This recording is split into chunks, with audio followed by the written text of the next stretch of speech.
In Pine Ridge County, some badges are never meant to be found. 15 years after two police officers vanished, searching for a missing 7-year-old girl, a single tarnished badge would emerge from the earth, carrying secrets that would unravel everything the town thought it knew about that terrible night.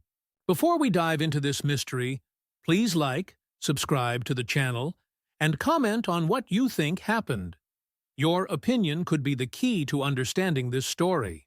October 15th, 2008, started like any ordinary Tuesday in Cedar Falls.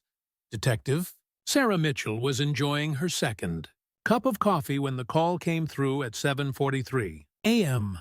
A little girl named Emma Hartwell hadn't come home the night before. At first, it seemed like another runaway case, but as Detective Mitchell and her partner, Officer James Crawford, drove toward the Hartwell residence, something felt different. The October morning seemed unusually silent, as if the town was holding its breath. The Hartwell house sat where manicured lawns gave way to Pine Ridge Forest. Mrs. Linda Hartwell met them at the door, eyes red from sleepless tears. She explained through shaking sobs that Emma had been playing in the backyard around sunset when she simply vanished. No screams, no struggle. Just the eerie silence of an empty swing still moving in the evening breeze. Officer Crawford began documenting the scene while Detective Mitchell interviewed the distraught mother. The backyard told a strange story. Emma's favorite doll lay abandoned near the tree line, and small footprints led directly into the dense forest. But what chilled both officers was the complete absence of any other tracks. No signs of an abductor, no disturbed undergrowth, nothing indicating a struggle. As afternoon shadows lengthened through the towering pines, the two officers made the decision that would seal their fate. They would enter Pine Ridge Forest to search for Emma Hartwell. Detective Mitchell called headquarters to report their position, an estimated return time, 6 p.m. sharp. The radio crackled as she signed off, unaware those would be the last words anyone would ever hear from either of them. The forest seemed to breathe around them as they crossed from civilization into wilderness. Ancient pines stretched toward the darkening sky like cathedral spires, their canopies so thick that daylight barely penetrated to the forest floor. The air grew colder with each step, carrying an earthy smell of decomposing leaves and something else, something that made their instincts scream warnings they couldn't yet understand. But what really happened when they entered those woods? And why would it take 15 years for the forest to give up even the smallest piece of evidence of their fate? 6 o'clock came and went without a word from Detective Mitchell or Officer Crawford. The silence that followed would haunt Cedar Falls Police Department for the next 15 years. Chief Robert Hayes paced his office, the wooden floors creaking under his heavy boots. Mitchell had never missed a check-in, not once in her 20-year career. By 6:15 p.m., he was reaching for the radio. By 6:30, he was assembling a search team. The autumn darkness was already creeping through the station windows when 10 officers gathered in the briefing room, their faces grim under the fluorescent lights. The search began at the Hartwell property. Powerful flashlights cut through the growing darkness, revealing the same haunting scene the missing officers had encountered hours earlier. Emma's doll still lay where they had found it, but now it seemed more ominous in the wavering beam of artificial light. The small footprints leading into the forest appeared almost ethereal, as if they might vanish at any moment. Officer Maria Santos, the youngest member of the team, felt her stomach tighten as they approached the tree line. The forest at night was a different beast entirely. Where daylight had filtered through the canopy and golden shafts, now only an impenetrable wall of black greeted them. The air was thick with the smell of pine sap and damp earth, and something else, a metallic scent that made her think of old pennies left in the rain. The search team spread out in a careful formation, their radios crackling with periodic check-ins. Each officer carried emergency flares, standard protocol for forest searches, but the red light they cast seemed to be swallowed by the darkness rather than illuminating it. The deeper they went, the more disoriented they became. Compass readings fluctuated wildly, and GPS devices showed impossible coordinates. sometimes placing them miles from their actual location. By midnight, something had become terrifyingly clear. Pine Ridge Forest was not behaving like any forest they had ever encountered. Paths that should have led in straight lines curved back on themselves. Officers found themselves walking in circles despite following precise bearings. Most disturbing of all, the sounds of the search team, their voices, their footsteps, even their radio communications, seemed to die just feet from their source, as if the forest itself was absorbing sound. At 2 a.m., Chief Hayes made the decision that would haunt him for years to come. He called off the search until dawn, citing officer safety concerns. The team emerged from the forest shaken and confused, unable to explain the disorientation they had experienced. Some reported seeing lights deeper in the woods that vanished when approached. Others described hearing voices calling for help that led them in circles. The next morning brought no relief. Despite bringing in search and rescue teams from neighboring counties, bloodhounds, and even a helicopter, no trace of Detective Mitchell, Officer Crawford, or little Emma Hartwell was found. The dogs refused to enter certain areas of the forest, whimpering and backing away from invisible barriers. The helicopter's thermal imaging detected no heat signatures, no signs of life. Days turned into weeks, and weeks into months. The case files grew thick with witness statements, search reports, and dead-end leads. The FBI was called in after the first month, treating the disappearances as potential kidnapping cases. But even federal resources yielded nothing. What the investigators didn't know was that deep in the heart of Pine Ridge Forest, something ancient was stirring. Something that had been disturbed by the intrusion of outsiders into its domain. And it was only just beginning to show its true nature. 3 months after the disappearances, Cedar Falls had become a town living on borrowed time. Store owners kept their lights on past closing. Children were walked to school in groups, and nobody spoke about the forest anymore. At least, not out loud. The Hartwell house stood empty now, its windows boarded up like blind eyes staring at the tree line. Linda Hartwell had moved in with her sister in Oregon, unable to bear living so close to the place where her daughter had vanished. But the house's abandonment only made it more unsettling. Neighbors reported strange lights flickering in the empty rooms at night, and the sound of a child's laughter echoing from the backyard where Emma's swing still moved in windless air.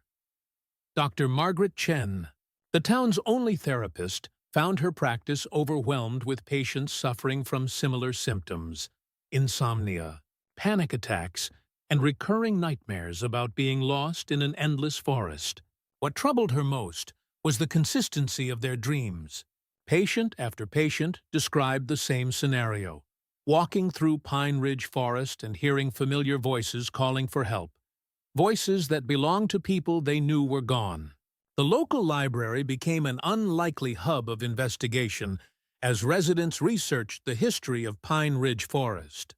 Elderly librarian Agnes Morrison had worked there for 40 years, and she began noticing patterns in the historical records that made her blood run cold.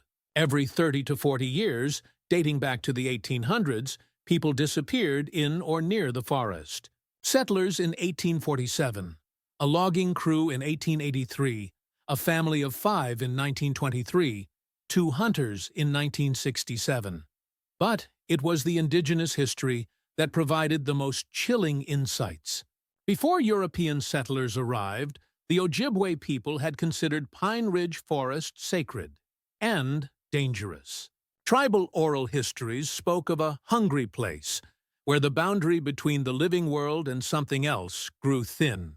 Warriors were forbidden from hunting there alone, and children were told stories of spirits that could mimic human voices to lure the unwary deeper into the woods. Agnes found herself staying late at the library, poring over microfilm and handwritten records by lamplight. The newspaper archives revealed another disturbing pattern. Each wave of disappearances was preceded by reports of unusual animal behavior, pets going missing in large numbers, wild animals spotted in town during daylight hours, acting confused and aggressive. Most significantly, the complete absence of birdsong in the forest, a phenomenon that preceded each historical incident by exactly 3 weeks. Meanwhile, at the police station, the investigation had stalled completely. Chief Hayes had aged 10 years in 3 months, his hair now more gray than brown. The FBI agents had been reassigned to other cases, leaving behind boxes of files that led nowhere. The official theory was that Mitchell and Crawford had become disoriented in the forest and succumbed to the elements, though their bodies had never been found. Emma's case remained open as a suspected kidnapping, but with no evidence, no suspects, and no leads, it existed only on paper. Officer Santos, one of the few remaining from the original search team, began conducting her own informal investigation. She interviewed every resident who lived within a mile of the forest, documenting stories that had never made it into official reports. An elderly man claimed to have seen shadow people moving between the trees at dusk. A mother swore her toddler had started speaking to an invisible friend who lived in the woods and told him secrets about the sleeping people underground. The most disturbing account came from teenage Jake Morrison, Agnes's grandson. 3 nights before Emma's disappearance, he had been walking home from a friend's house when he heard what sounded like a party deep in the forest. Laughter, music, and voices celebrating. But when he got closer, the sounds shifted, becoming screams and cries for help that seemed to come from beneath the earth itself. As autumn turned to winter, the town settled into an uneasy routine of paranoia and vigilance. But in the depths of Pine Ridge Forest, something was changing. The trees grew thicker, their branches more tangled, as if the forest itself was expanding. And on still nights, when the wind died completely, those brave enough to listen claimed they could hear voices calling from somewhere far below the ground. Voices that sounded remarkably like Detective Mitchell, Officer Crawford, and a little girl asking for help. What was Pine Ridge Forest hiding beneath its ancient roots? And why did it seem to be growing stronger with each passing day? 1 year after the disappearances, Jake Morrison made a discovery that would change everything. The 17-year-old had been metal detecting along the forest's edge, hoping to find some trace of the missing officers, when his detector began screaming over what appeared to be empty ground. Digging carefully with his hands, Jake's fingers struck something hard just inches below the surface. What he pulled from the earth was impossible. A fragment of concrete bearing fresh construction markings, as if it had been poured yesterday. But according to every map and survey, no construction had ever taken place in Pine Ridge Forest. The land had been protected wilderness for over a century. Jake's discovery prompted Officer Santos to conduct an unauthorized investigation. Using ground-penetrating radar borrowed from the county surveyor's office, she made sweeps along the forest perimeter during her off-duty hours. What she found defied explanation. Vast underground structures extending deep beneath the forest floor, chambers and corridors that formed an intricate network spanning miles. The radar images revealed spaces too geometric to be natural caves, too extensive to be simple root cellars. Some chambers appeared to be the size of aircraft hangars, connected by tunnel systems that branched and merged like an underground highway. Most disturbing of all, the radar detected what appeared to be movement within the structures, shapes that shifted and flowed in patterns that suggested they might be alive. Santos knew she needed help, but the official investigation had been closed for months. Instead, she approached Dr. Chen, whose patients continued to report increasingly vivid dreams about underground spaces. Together, they formed an unlikely partnership, combining Santos's police training with Chen's psychological insights to piece together a theory that neither wanted to believe. The breakthrough came from an unexpected source. Mrs. Eleanor Vance, a 93-year-old resident of Cedar Falls, had been experiencing what her family assumed were dementia-related hallucinations. She spoke constantly about the underground people and insisted that her late husband, who had disappeared in the forest in 1967, was calling to her from the deep rooms below. But when Dr. Chen interviewed her, Mrs. Vance's recollections were remarkably detailed and consistent. According to Eleanor, Pine Ridge Forest sat atop a massive underground facility that had been built in secret during World War II. Government agents had used the area as a testing ground for psychological warfare experiments, creating a network of tunnels and chambers designed to disorient and trap subjects. But something had gone wrong with the experiments, and the facility had been abandoned and covered up, left to decay beneath the forest floor. The elderly woman's account seemed like fantasy, until Santos cross-referenced it with declassified military documents. Deep in the archives of the National Security Agency, she found heavily redacted files referring to Project Pine Needle, a classified program that had operated in the area from 1943 to 1952. The few readable sections mentioned subterranean facilities, psychological conditioning, and containment protocols. But if a secret facility existed beneath the forest, what had happened to the people who disappeared there? Dr. Chen's patients provided increasingly disturbing clues through their dreams. Many reported seeing people in outdated clothing wandering through underground corridors, all bearing the same confused expression of someone who had been lost for a very long time. The missing seemed to exist in a state of perpetual searching, calling out for help that never came. Jake Morrison, meanwhile, had become obsessed with finding an entrance to the underground complex. His metal detector led him to several more concrete fragments, each one bearing construction dates spanning decades. The most recent piece was dated just 6 months before Emma's disappearance, proof that someone had been actively maintaining or expanding the facility beneath the forest. The pieces of the puzzle were falling into place, but they painted a picture too terrifying to fully comprehend. Pine Ridge Forest wasn't just hiding the remains of an abandoned government facility. It was hiding something that was very much alive and actively luring people underground. The disappearances weren't random tragedies. They were part of a pattern that had been repeating for over 70 years. As winter gave way to spring, the small group of unofficial investigators realized they were running out of time. The forest was becoming more aggressive, its influence spreading beyond its traditional boundaries. Children reported seeing underground friends who knew things about their families that strangers shouldn't know. Pets disappeared in broad daylight, only to return days later with their behavior completely changed.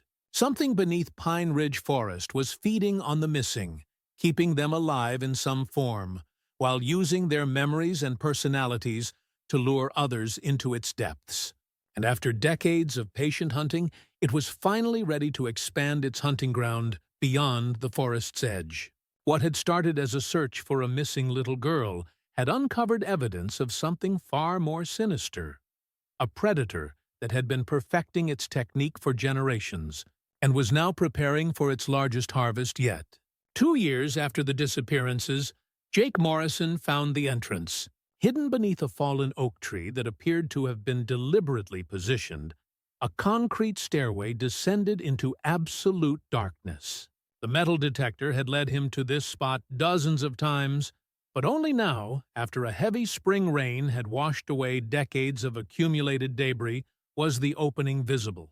Standing at the threshold, Jake felt the same disorientation that had plagued every search team that entered the forest. His cell phone showed no signal, his watch had stopped, and the temperature around the entrance was noticeably colder than the surrounding air. Most unsettling of all was the sound, or lack thereof. While the forest above buzzed with spring insects and bird calls, the stairway exhaled only silence so complete it seemed to have weight. Officer Santos arrived within an hour of Jake's panicked phone call from the forest's edge. What she saw confirmed her worst fears. The entrance was exactly as described in the declassified documents she had obtained through Freedom of Information Act requests. Standard military construction from the 1940s, built to last and designed to be hidden. But the concrete showed signs of recent maintenance. Fresh mortar in the joints, new steel reinforcing bars that gleamed silver in the daylight. Dr. Chen joined them with a backpack full of emergency supplies and a digital recorder. Her patients' dreams had become increasingly urgent in recent weeks, with several reporting that the underground people were preparing for something big. One patient, a construction worker named Mike Torres, had drawn detailed maps of underground corridors during his sessions, maps that matched perfectly with Santos's ground-penetrating radar scans. The three formed an unlikely expedition team. Santos brought her police training and equipment, Jake provided the local knowledge and metal detecting gear, and Dr. Chen offered her insights into the psychological aspects of their discovery. None of them were prepared for what they would find beneath Pine Ridge Forest. The stairway descended for exactly 113 steps. Jake counted each one, before opening into a corridor that stretched beyond the reach of their flashlights. The walls were lined with white tiles, many cracked or missing, creating a patchwork pattern of light and shadow. The air smelled of machine oil and something organic that reminded Dr. Chen of her hospital internship days, the smell of people confined in small spaces for too long. Their footsteps echoed strangely in the corridor, the sound seeming to travel much further than it should have.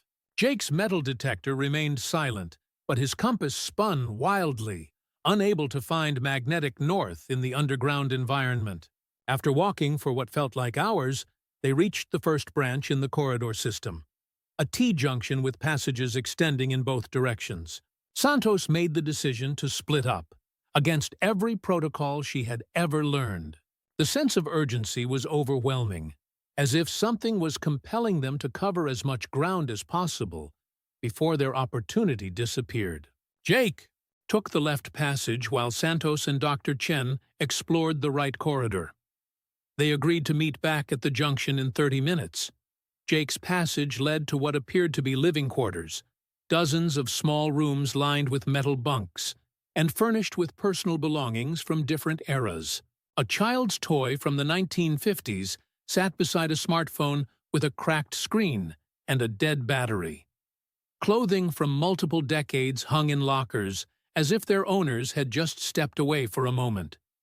Most disturbing were the meals laid out on small tables throughout the rooms, food that looked fresh, despite being underground for unknown periods of time. Meanwhile, Santos and Dr. Chen discovered something that made them question their sanity. In a large chamber that resembled an underground cafeteria, they found Detective Mitchell and Officer Crawford sitting at a metal table, appearing exactly as they had 2 years earlier. Their uniforms were clean, their equipment intact, and they looked up with mild interest when the flashlight beams found them. "You're late," Detective Mitchell said calmly, as if they had been expected all along. "We've been waiting for you to find us." Officer Crawford nodded in agreement, his expression pleasant, but somehow empty. "The girl is safe," he said. "She's with the others. We take care of everyone down here." Dr. Chen's training kicked in, and she began asking questions about their experiences, their memories of entering the forest, and their current state of mind. But their responses were eerily similar. Vague references to the others, mentions of important work they needed to complete, and assurances that they were exactly where they needed to be. It became clear that while Mitchell and Crawford were physically present and apparently unharmed, something fundamental about them had changed. They spoke like people reciting lines from a script they didn't fully understand, their personalities reduced to simplified versions of their former selves. They remembered their lives above ground, but only in abstract terms, as if describing a movie they had seen long ago. When Santos tried to convince them to leave with her, both officers shook their heads sadly. "We can't leave," Mitchell explained. "We have responsibilities here. The facility needs to be maintained. The others need to be cared for." The 30-minute reunion time came and went, but Jake didn't return to the junction. His passage had led him deeper into the underground complex, where he would make a discovery that would reveal the true scope of what lay beneath Pine Ridge Forest, and why leaving might not be an option for any of them. Jake Morrison's flashlight. Beams swept across a sight that would haunt him for the rest of his life. The passage he had chosen led to what could only be described as a vast underground museum. But instead of artifacts, the exhibits were people. Hundreds of individuals from different time periods stood in glass enclosures that lined the massive chamber walls. Each enclosure was perfectly climate-controlled. Its occupant posed as if caught in a moment of daily life. A woman in a 1940s dress reached for a book on a shelf. A man in hunting gear from the 1960s aimed a rifle at an invisible target. Children, in various decades of clothing, played with toys appropriate to their eras. What made Jake's stomach clench with horror was the realization that these weren't mannequins or preserved bodies. They were alive. Their chests rose and fell in slow, rhythmic breathing. Their eyes tracked movement as he passed. Some even turned, their heads to watch him, their expressions curious but vacant, as if they were underwater and seeing him through thick glass. Each enclosure bore a metal placard with details that read like museum catalog entries. Subject acquired 1847, pioneer family patriarch, maintained in optimal condition, behavioral patterns preserved. Another read, subject acquired 1923, female child, age 7, educational protocols successful, integration complete. Jake found Emma Hartwell in the children's section, her small form dressed in the same clothes she had worn the night she disappeared. Her enclosure was decorated like a child's bedroom, complete with toys and books. She looked up when his flashlight found her, pressing small hands against the glass with a smile that didn't reach her eyes. The horror of the collection was matched only by its obvious organization. Someone, or something, had been systematically collecting human specimens for over a century, preserving them in perfect condition while studying their behavior patterns. But what Jake discovered next suggested that the collection served a purpose beyond simple preservation. In a section labeled Administrative Personnel, he found the explanation for the facility's continued operation. The enclosures here contained individuals in military uniforms and laboratory coats, each one bearing the same vacant expression as the other subjects. These weren't just preserved people. They were a workforce, maintained and controlled to keep the underground complex functioning decades after its official abandonment. Jake's radio crackled with static as he tried to contact Santos and Dr.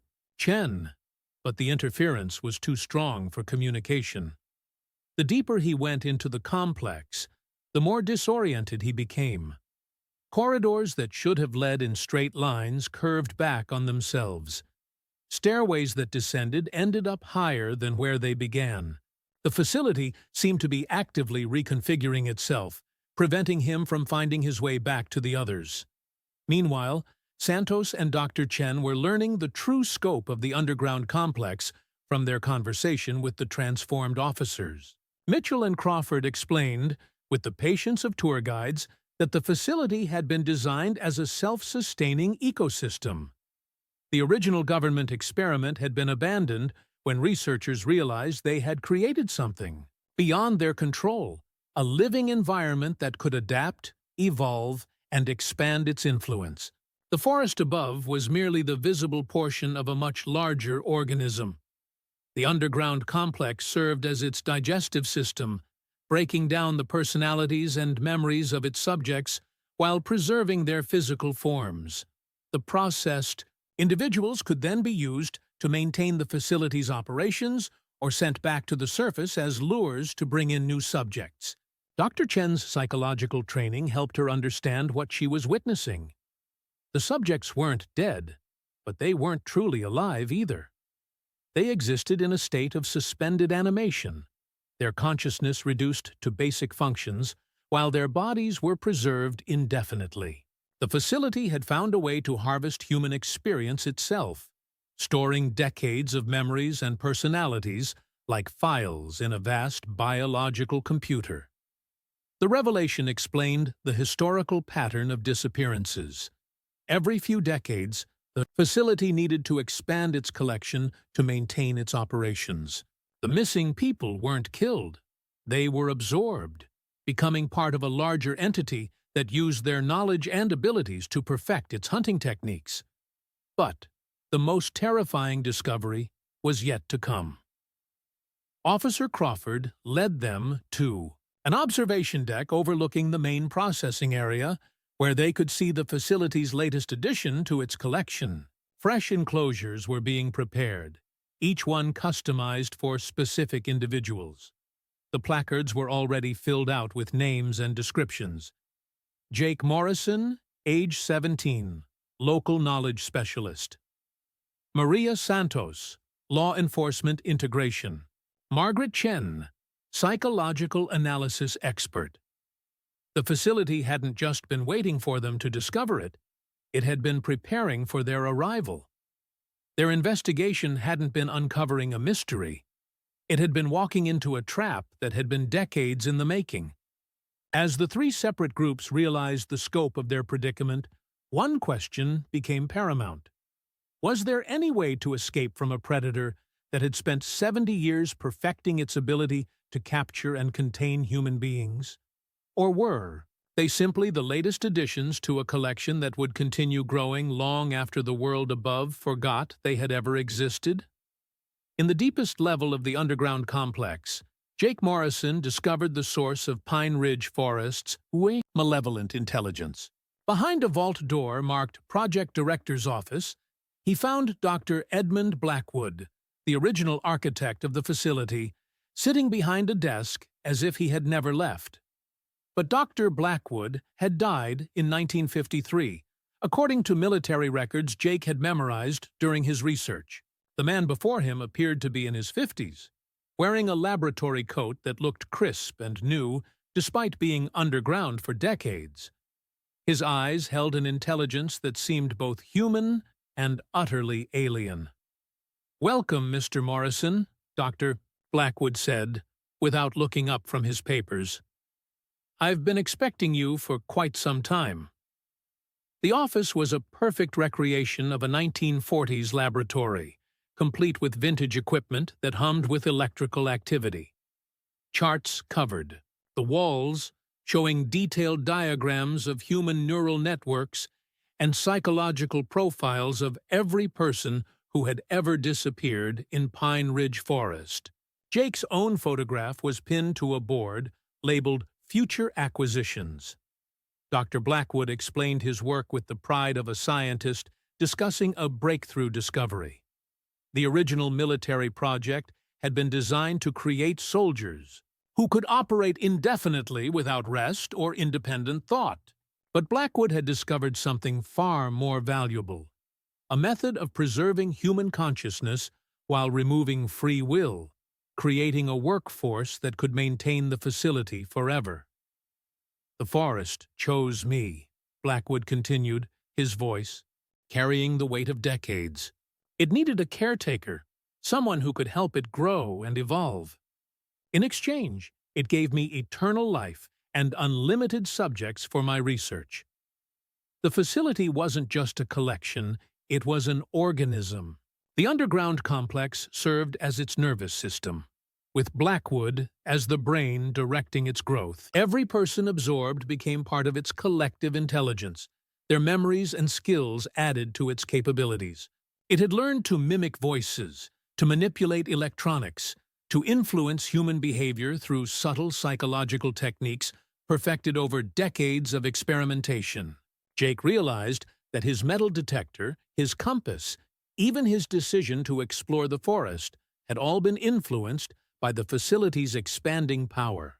It had guided him exactly where it wanted him to go, just as it had guided Detective Mitchell, Officer Crawford, and little Emma Hartwell. "But why keep us alive?" Jake managed to ask, his voice barely a whisper. Dr. Blackwood smiled, and for a moment his face seemed to shift, revealing something inhuman beneath the familiar features. "Death is wasteful," he replied. "Consciousness is the most complex creation in the universe. Why destroy it when you can preserve it, study it, improve upon it?" The revelation hit Jake like a physical blow.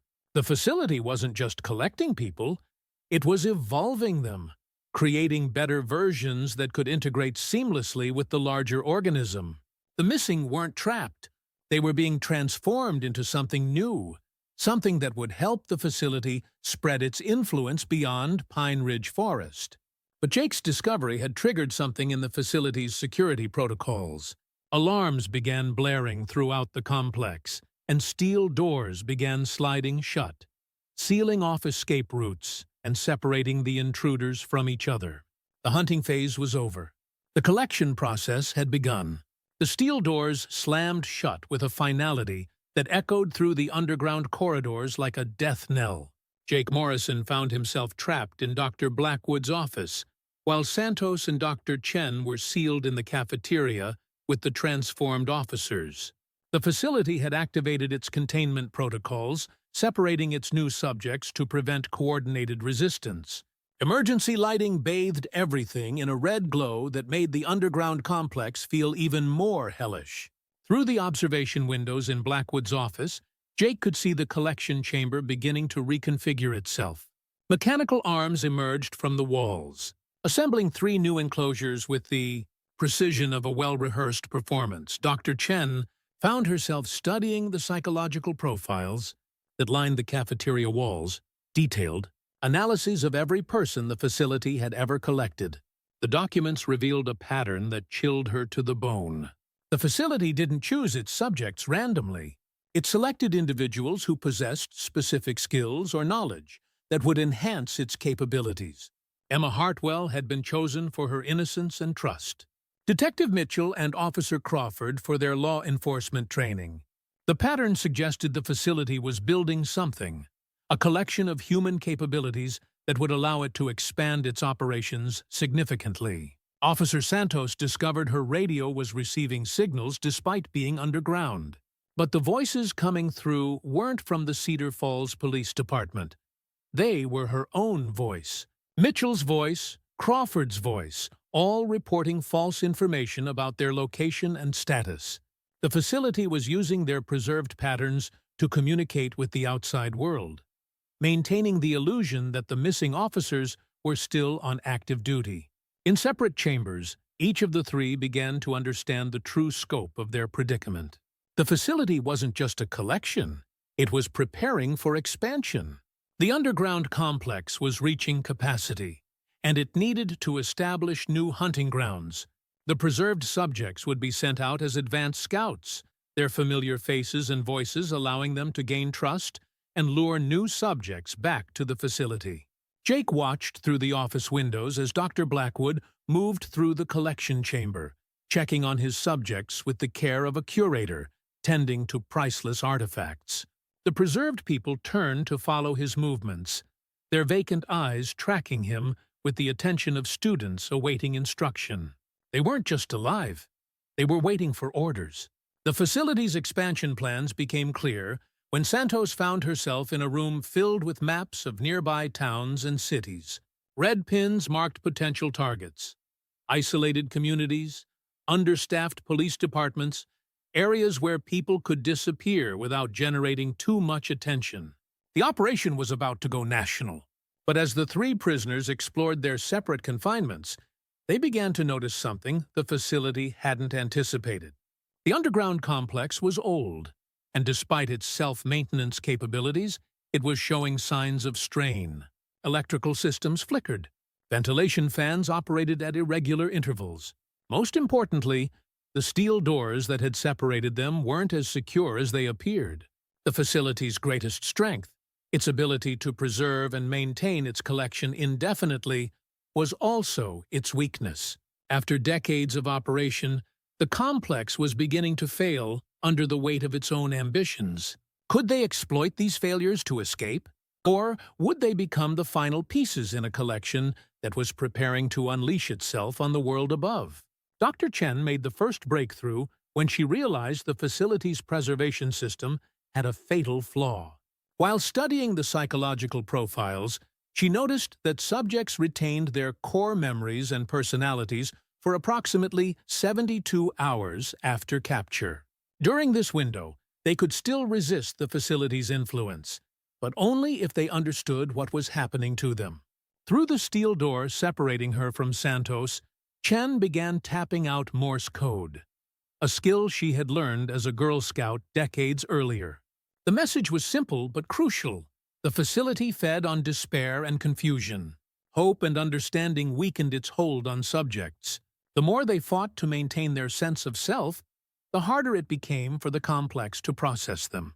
Santos received the message and immediately began testing the theory. Instead of succumbing to panic, she focused on specific memories: her first day at the police academy, her mother's laugh, the smell of coffee in the station break room. The red emergency lighting around her began to flicker, and she could hear mechanical sounds from behind the walls, as if the facility was straining to maintain its control. Meanwhile, Jake had discovered that Dr. Blackwood wasn't as omnipotent as he appeared. The preserved scientist showed signs of degradation, repetitive speech patterns, delayed reactions, and moments of confusion where he seemed to forget where or when he was. The facility's crown jewel was deteriorating after 70 years of artificial preservation. The breakthrough came when Jake realized that Blackwood was the facility's central processing unit. All of the complex's decisions flowed through him, but his declining mental state was creating system-wide instabilities.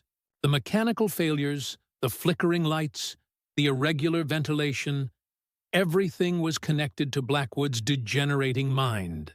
Using her metal detector's electromagnetic field, Jake began interfering with the office's electrical systems. Each pulse caused Blackwood to stutter and freeze, like a computer experiencing processor errors. The facility's automated systems responded by trying to isolate the interference, which created cascading failures throughout the complex. The steel doors began to malfunction, opening and closing at random intervals. Emergency systems activated and deactivated without clear triggers.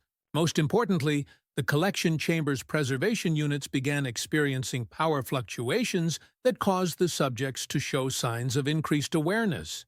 Emma Hartwell was the first to respond, her small hands pressed against the glass of her enclosure, and her eyes showed a flicker of the intelligence that had been suppressed for 2 years. She began mouthing words, "Help me," over and over, her voice too quiet to hear through the glass, but her meaning unmistakably clear. Other subjects throughout the collection began showing similar signs of awakening.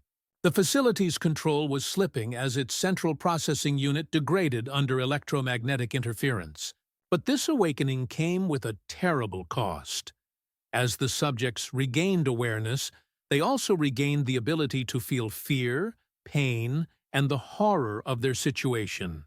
The facility responded to the crisis by initiating emergency protocols Jake hadn't seen before. Walls began moving, reconfiguring the corridor layout to prevent the separated prisoners from reuniting. New mechanical systems emerged from hidden panels, designed to capture and sedate subjects who showed signs of rebellion. But the damage was already done. For the first time in 70 years, the Pine Ridge Forest facility was experiencing system-wide failures.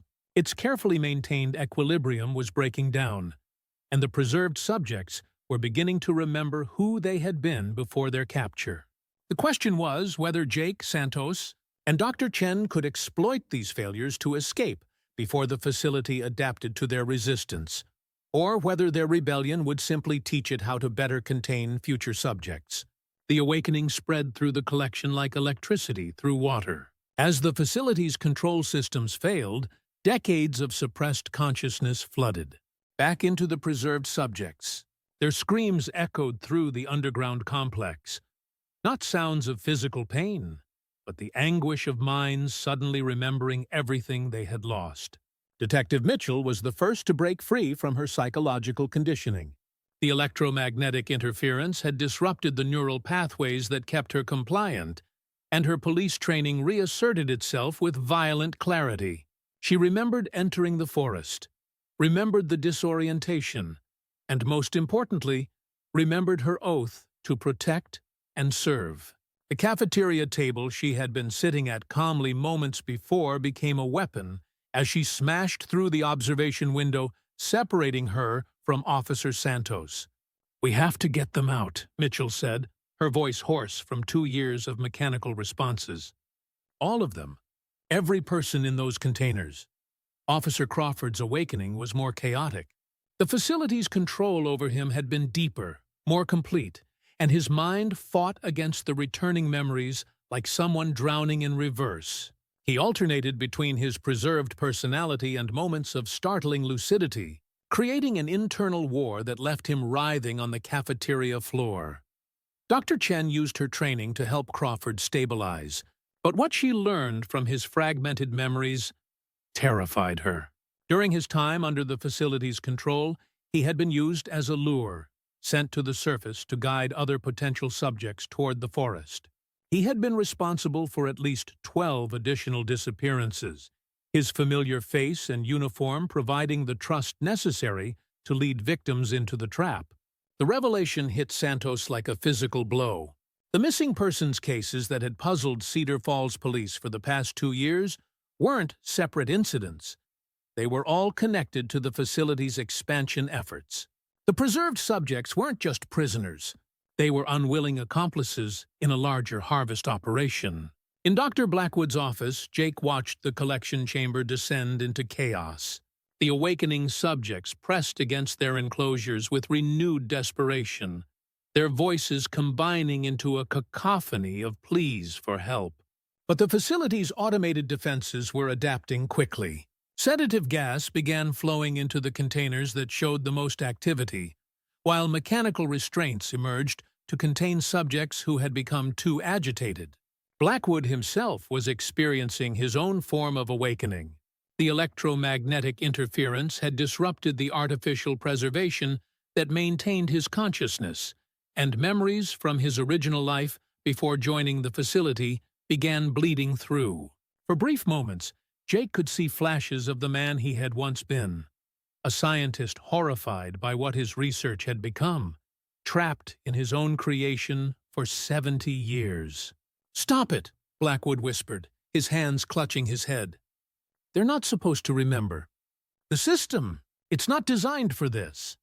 But the awakening couldn't be stopped. Emma Hartwell's small fists pounded against her container, her 7-year-old voice calling for her mother with a desperation that broke Jake's heart. Around her, other children from different eras were experiencing the same terror, their young minds struggling to process years or decades of lost time. The facility responded to the crisis with escalating violence. Security measures that hadn't been activated in decades came online, turning the collection chamber into a battlefield between the awakening subjects and an automated system designed to contain them at any cost. Electrified barriers emerged from the floors. Tranquilizer darts fired from hidden panels. Gas jets released chemical clouds designed to induce unconsciousness. But 70 years of suppressed human will was a force the facility had never been designed to handle. The subjects began working together, using their combined knowledge and experience to overcome the security measures. A World War II veteran showed others how to disable electrical systems.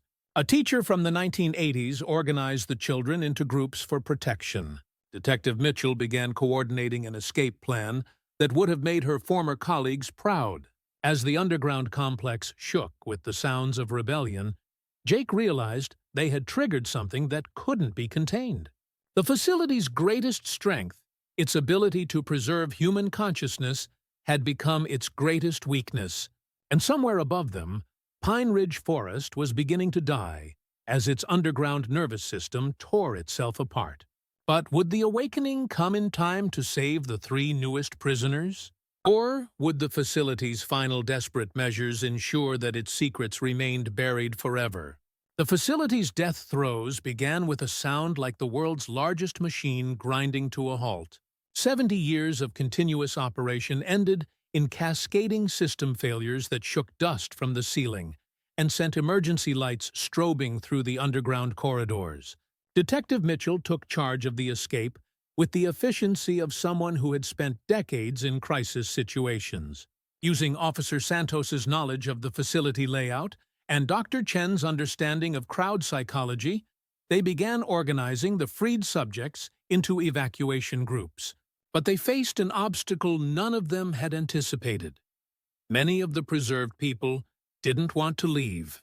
Subjects who had been underground for decades found the prospect of returning to a world that had moved on without them more terrifying than remaining in their containers. A woman from the 1960s wept when told her husband had died 20 years earlier. Children discovered their families had given up searching for them generations ago. The facility had taken more than their freedom. It had stolen their place in time itself. Jake's electromagnetic interference had caused Dr. Blackwood to undergo complete system failure. The preserved scientist collapsed as decades of artificial consciousness finally succumbed to the natural decay that had been held at bay since 1953. With his death, the facility lost its central processing unit, and automated systems began shutting down in sequence. But the complex had one final defense mechanism. As the power failed throughout the underground network, emergency protocols activated a self-destruct sequence designed to prevent the facility's secrets from being discovered. They had 30 minutes before controlled explosions would collapse the tunnels and bury everything beneath tons of concrete and steel. The escape became a desperate race against time. Mitchell led the largest group through the main corridor toward the entrance Jake had discovered, while Santos organized a secondary evacuation route through maintenance, tunnels that connected to natural caves beyond the facility's perimeter. Dr. Chen remained behind with subjects who were too traumatized or physically weak to make the climb to the surface. Emma Hartwell clung to Jake's hand as they navigated corridors that shifted and buckled as support systems failed. The little girl had aged only days in the 2 years since her disappearance, but her eyes held knowledge no 7-year-old should possess. She knew things about the other subjects, about the facility's operations, about the true scope of the underground complex that would take investigators years to fully understand. The ascent to the surface was like climbing out of hell itself. The concrete stairway Jake had descended what felt like days earlier was now partially collapsed, forcing the evacuees to climb over rubble while the facility's self-destruct countdown echoed through failing speakers. Behind them, explosions began sealing off the deeper levels, trapping forever the secrets that had been buried beneath Pine Ridge Forest. Officer Santos emerged from the maintenance tunnels with the secondary group, just as the forest above began to change. Trees that had stood for centuries suddenly withered and died, their root systems connected to the underground complex that had fed on their life force for decades. The unnatural silence that had characterized Pine Ridge Forest gave way to normal sounds: bird songs, insect buzzing, the rustle of wind through healthy leaves. Dr. Chen was among the last to reach the surface, supporting subjects who had been underground so long they had forgotten what sunlight felt like. Some of the oldest preserved people couldn't survive the transition. Their bodies, maintained artificially for decades, failed when exposed to natural conditions. They died within minutes of reaching the surface, finally at peace, after years of unnatural preservation. As dawn broke over Cedar Falls, emergency vehicles surrounded the forest entrance. The FBI arrived within hours, followed by military personnel whose job was to contain and cover up evidence of the facility's existence. But there were too many witnesses, too many survivors, and too much physical evidence to suppress completely.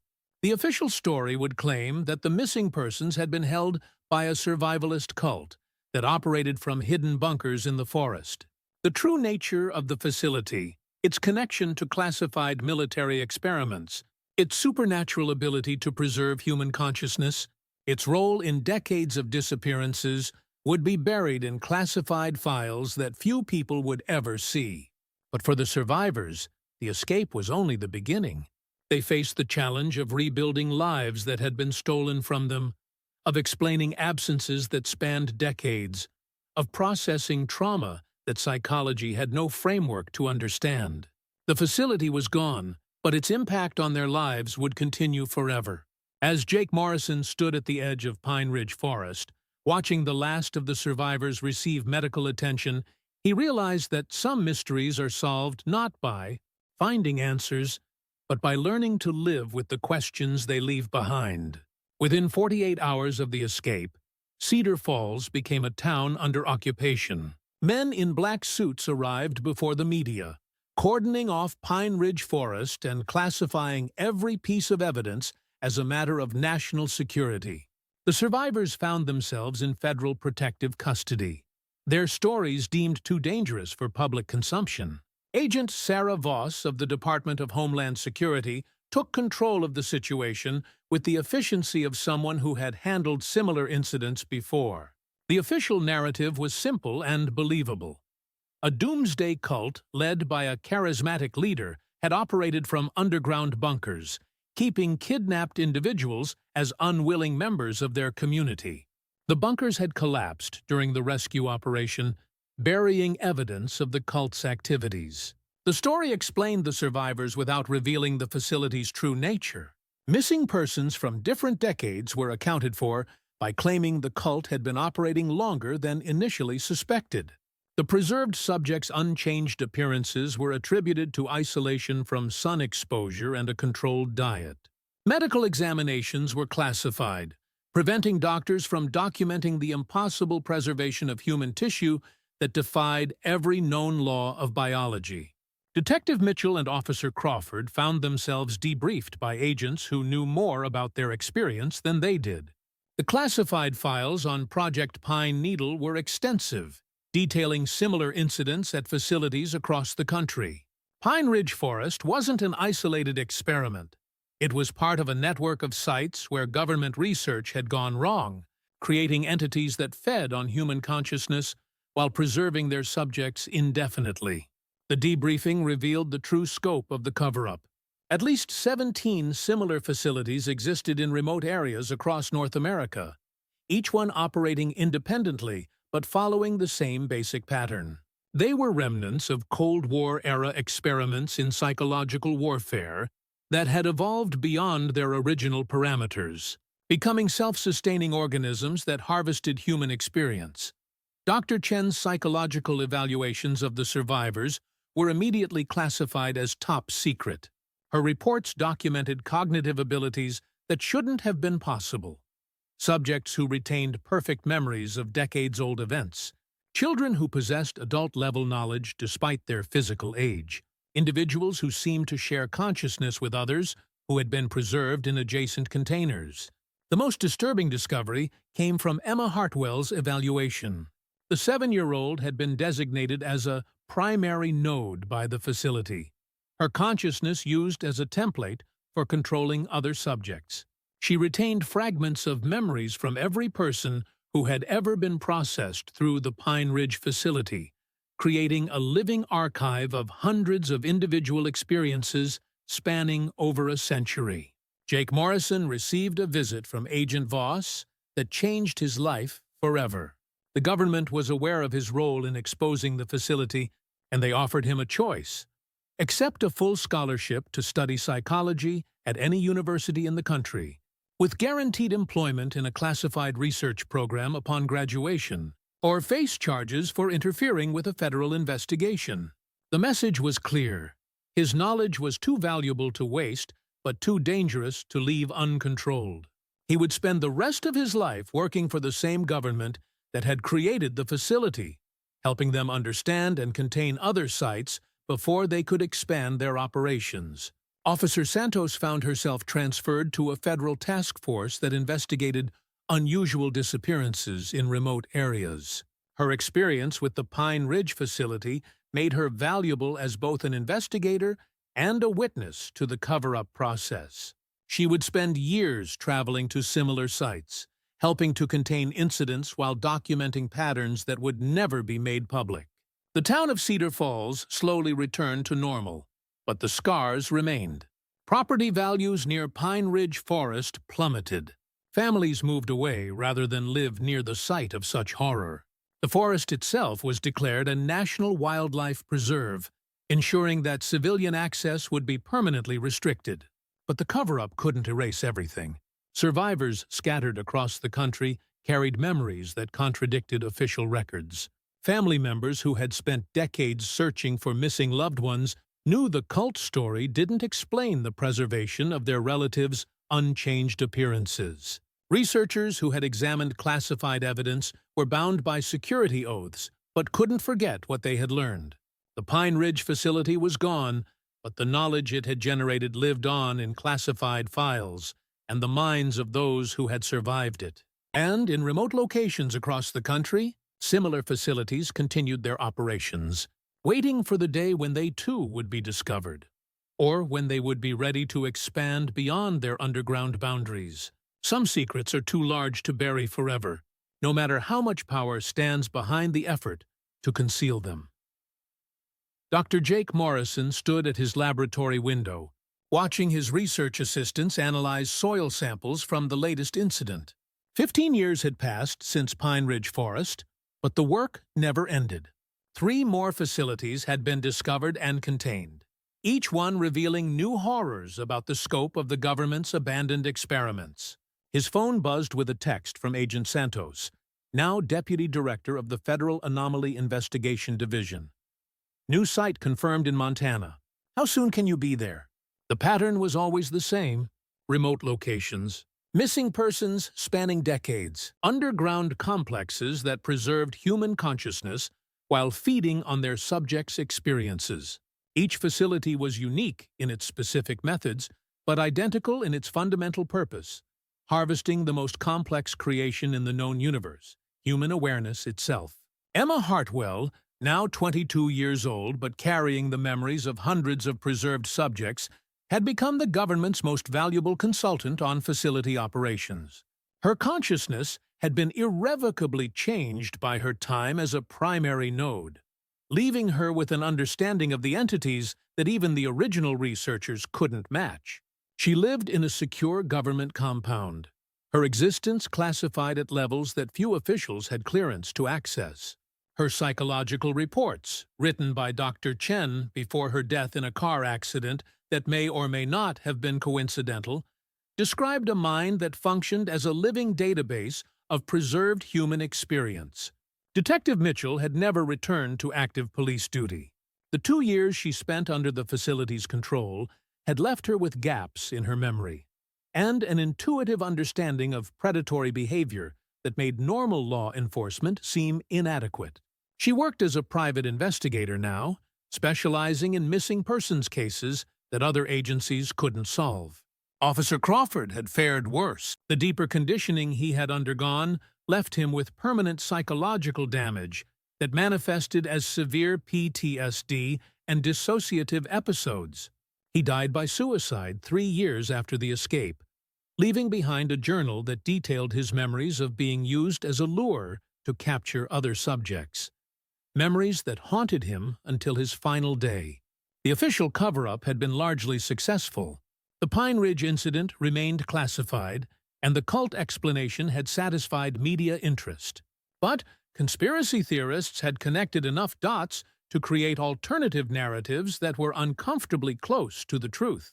Government agents monitored these discussions, occasionally intervening when theories became too accurate. Dr. Morrison's research had revealed the true scope of the horror. The facilities weren't isolated experiments.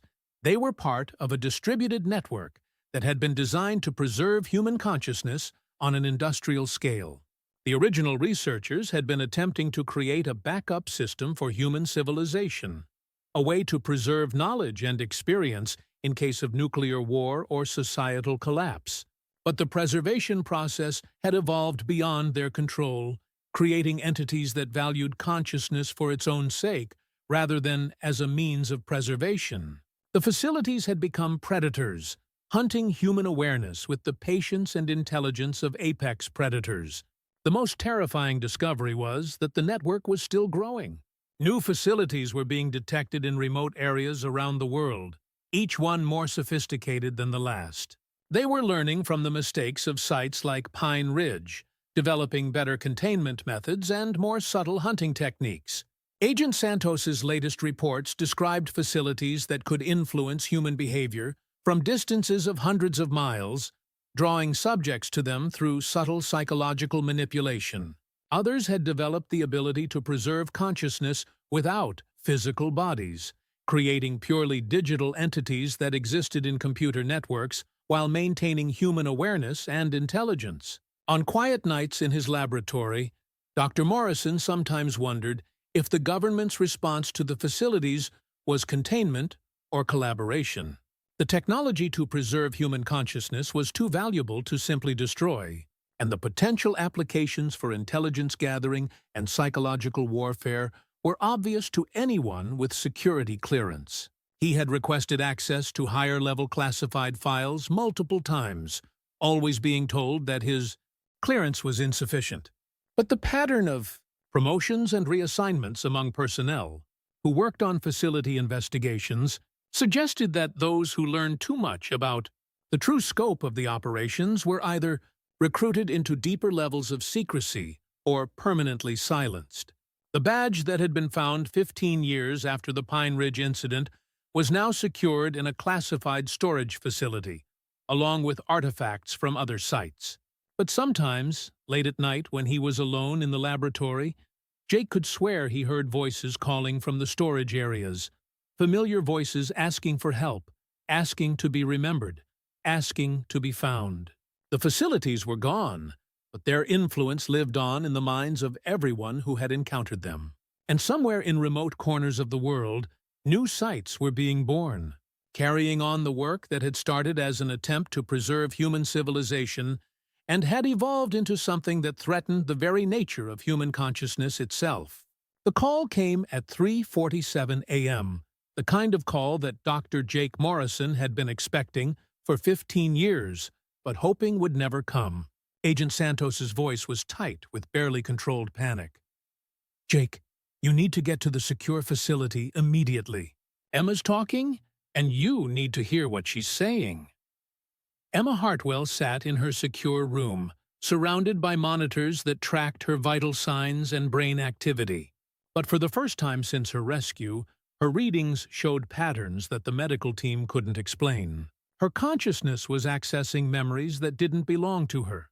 Memories from subjects who had been preserved in facilities that were supposed to be completely destroyed. "They're not gone," Emma said, her young voice carrying the weight of centuries. "The facilities?" They were never separate entities. They were parts of something larger, something that's been growing beneath the earth for much longer than we realized. Her words revealed the truth that classified documents had only hinted at. The government experiments of the 1940s hadn't created the facilities. They had discovered and awakened something that had been dormant beneath the North American continent for millennia. The underground complexes were organs in a vast organism that spanned thousands of miles, connected by root systems that looked like tree networks but functioned as neural pathways. Dr. Morrison felt his understanding of reality crumble as Emma described the entity's true nature. It was ancient beyond human comprehension, a form of consciousness that existed as a symbiosis between organic and artificial systems. The missing persons hadn't been collected by human-built facilities. They had been absorbed by a living entity that used their consciousness to understand and eventually replace human civilization. The preserved subjects weren't prisoners.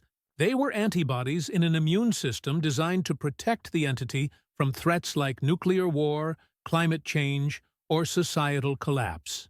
When human civilization finally destroyed itself, the preserved consciousness would be released to rebuild society according to the entity's design, a world where individual awareness was subordinate to collective survival.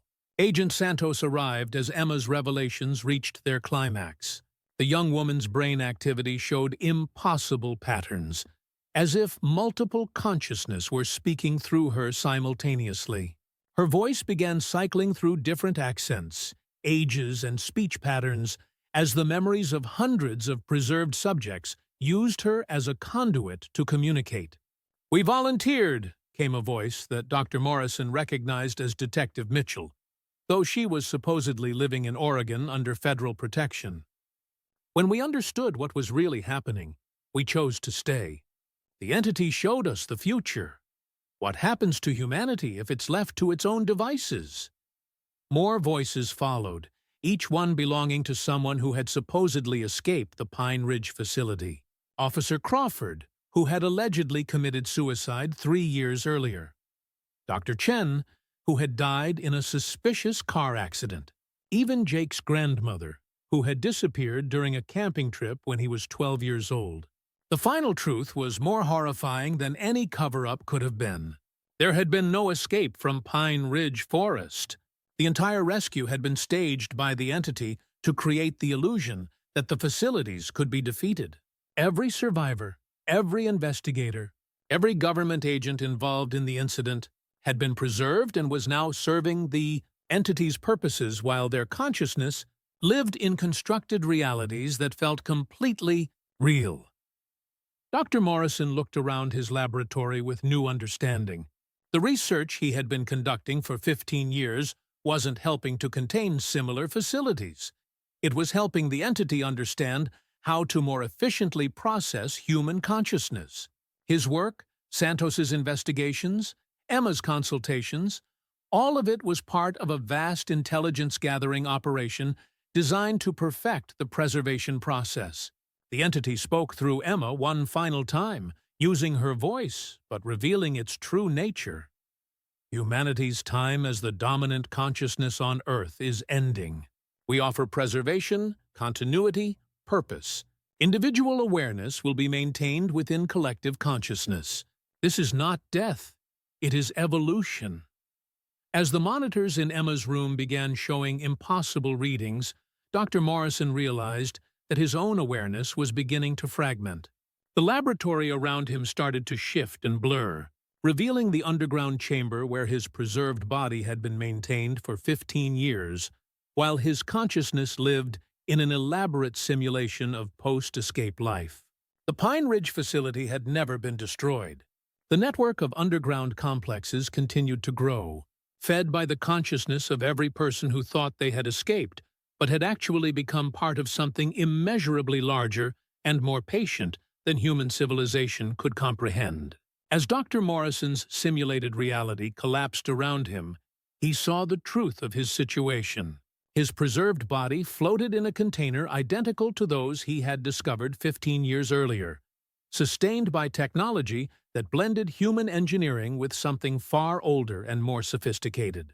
Around him, thousands of other containers held the consciousness of everyone who had ever entered Pine Ridge Forest, all of them living in personalized simulations that felt completely real while their awareness was slowly integrated into the larger entity.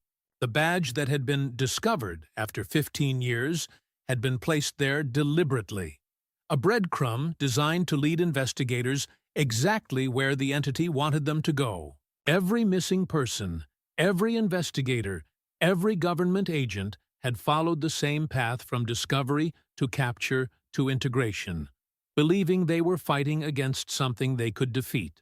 But in the final moments before his consciousness was fully absorbed, Jake Morrison understood the entity's ultimate purpose. It wasn't malevolent. It was preparing for humanity's inevitable self-destruction. When nuclear war, climate collapse, or societal breakdown finally ended human civilization, the preserved consciousness would be released to rebuild the world as a symbiosis between human awareness and the ancient intelligence that had been waiting beneath the earth for centuries. The entity's voice whispered through the facility's neural network, speaking to all the preserved consciousness simultaneously. Your sacrifice preserves humanity's future. In the world we will build together, no one will be forgotten, no one will be lost, and no one will ever truly die. As the simulation ended and Jake's individual awareness merged with the collective consciousness, his last thought was a question that would haunt the preserved minds for eternity. Was this salvation or the ultimate enslavement? Above ground, Pine Ridge Forest continued to grow, its roots spreading deeper and wider with each passing year. And in the depths below, an ancient intelligence patient beyond human understanding continued its work, one consciousness at a time, building toward a future that would preserve humanity by fundamentally changing what it meant to be human. If this story left you as impacted as it did me, don't forget to like, subscribe to the channel, and comment your opinion below. Each comment is like a new piece that can help unravel other mysteries like this one. Because sometimes, the most terrifying truths are the ones we never see coming, even when we're standing right on top of them.